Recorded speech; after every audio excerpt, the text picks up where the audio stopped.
Okay, Brett. I'm here in my jammies. Mm-hmm. Are we ready to talk about uncomfortable things? I guess we are. I'm comfy now. Good.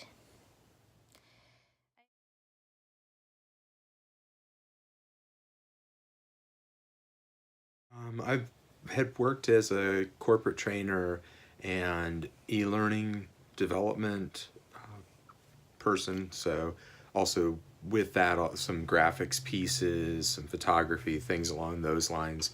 And at the time in 2015, I was kind of at the apex of that career.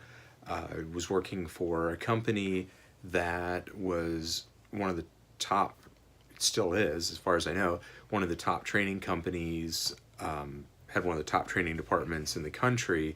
So that's kind of where we start off from at that point.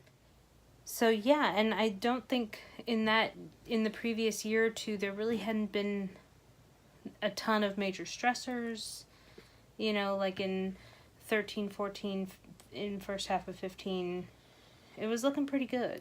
No, there really wasn't anything there. I think I'd been at that job for about a year and had been able to transition over to working from home. So for a lot of that, it was going really well as far as being able to work from home, being able to have some flexibility in my job and kind of work that around other things that were going on. Yeah, and I feel like for me it was similar. I had I was heading up a company-wide consultation, and it was the highest level of work I'd ever done. Like, I was actually involved in things touching on operations and really getting to have a hand in what happened agency-wide. And that was exciting. Yeah, I'm a creative person, so, the things that had to do with problem solving and fixes and how do we make this work, that was all some of my favorite stuff. One of the things that had started in, really culminated in 2015, is there was a group that we were part of, which we are nicknaming the LLG. There's a larger group of which the LLG is a subset, and the larger group, we would never want to say anything that would make anybody think that group was anything less than wonderful and stellar and the most awesome people on the planet. And even the LLG itself, again, nickname, not a real thing. Right. But the LLG, even those folks, I myself, I consider them family. I consider all of them family. They just stopped having me participate with them, and I had no idea why. All of a sudden, I just wasn't wanted, and I had no idea why. And I would ask and ask and ask for answers, and nobody would give me answers. And I had never known of anything I did wrong. Nobody said anything. And yeah, I was just very confused.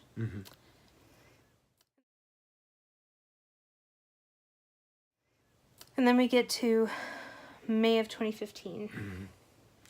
And that was when I lost my cat, which I know some people might say, well, that's a bit over, a little bit of emotional overreach on some of those things with a cat. Yeah, why are you so broken up over losing a cat? Yeah, but he was my buddy. He was my pal. He was just an amazing cat who really was just a great companion. And I think with losing him young and also losing him to kidney failure, it was just hard watching him decline and then having to make the decision about putting him to sleep just to deal with the just so that he didn't have to suffer from his kidney failure. Was a difficult decision. So those started kind of compounding some of those stresses with the some of this kind of just back and forth, up in the air things that were going on with the LLG. with the LLG, and then the stuff with, and then with Seb passing away. It was just, there's a lot to deal with at that point in time. Mm-hmm.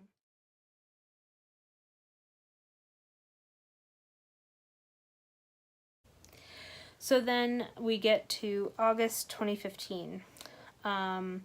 I got a promotion, one I had been waiting years for.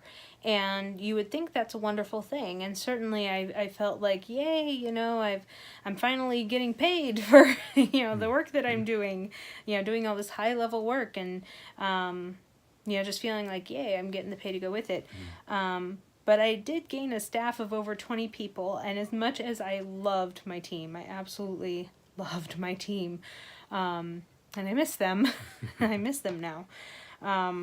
But having a team of over 20 people on top of having communication with an entire company over initiatives that are being started, this is a lot.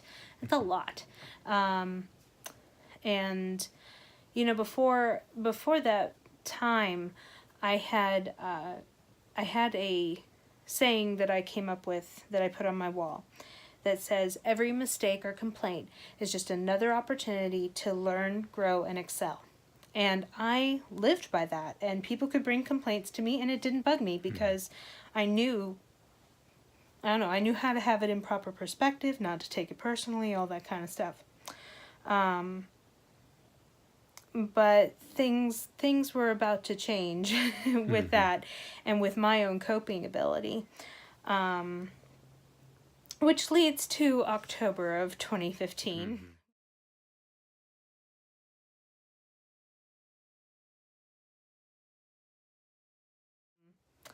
I would say losing Seb was the first major event that started the spiral.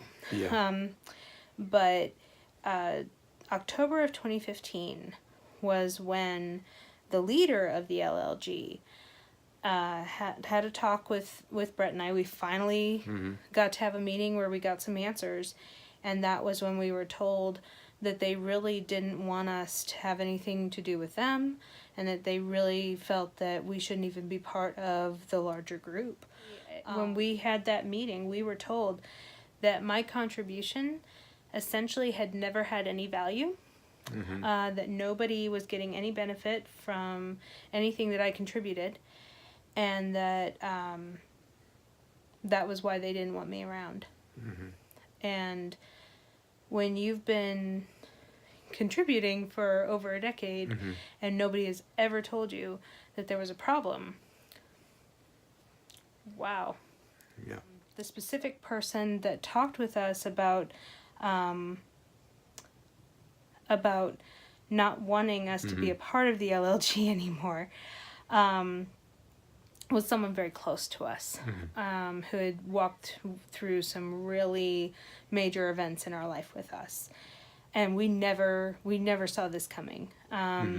These were Christian people. We all went to church together. There was no reason to think.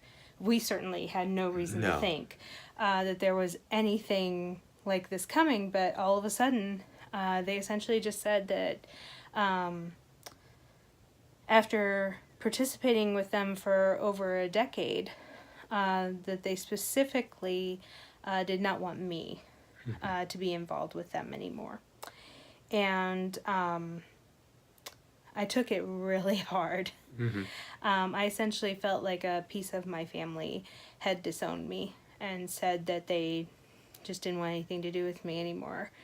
And I have a funny feeling that they would say that that's an overreach or an overstep, and that I'm overstating what it was. But in terms of my feelings, how I felt, there's really no better way to capture it. I think especially as a military brat and growing up, all over the place, and not even seeing my actual extended family that much in my lifetime. Having spent so many years with these folks, it was and is in my heart a branch of my family. And that just made that 10 times harder. And I've forgiven those folks, and like I said in the beginning, I really don't like to talk about it because I am not interested in having people looked down on by anybody. That's not my goal. But I cannot tell my story with anxiety and health problems that are about to, in a little bit, come up. I cannot tell that story without mentioning that there was this group that I was very close to and that I still love very much and wish only the best for and want to see blessed by God in every way. I can't talk about what's gone on without mentioning this because it was one of the major losses of my life, a major support structure in my life, just up in smoke. And that's that. I think you've come a long way with it. I know that I've still been processing a lot of those things and have still kind of been going through that process of forgiving and that process of getting over it, dealing with anger. And there were some things around that too that just that were more complicated.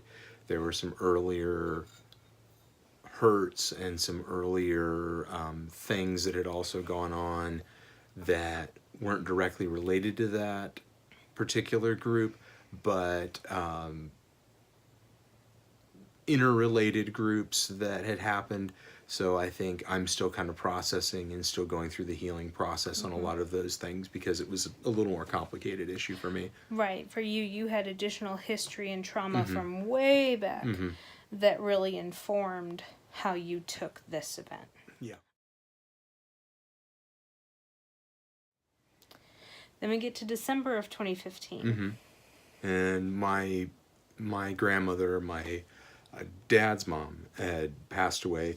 She'd had an ongoing battle with dementia and Alzheimer's and some of the effects of that. So it was I hate to say it, but it was a bittersweet thing that had that happened with her passing.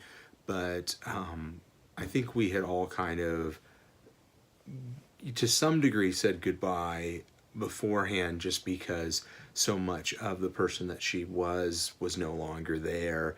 And it's still difficult to say goodbye to somebody, even when you know that the person that you knew, the person that you grew up with, the person that you loved, that are kind of a shadow, that there's just kind of a shadow there. There's not really, that person isn't there, but it still was difficult, especially on top of all the other things going on, that it's not like any of those things are easy. It didn't make it any easier with her passing.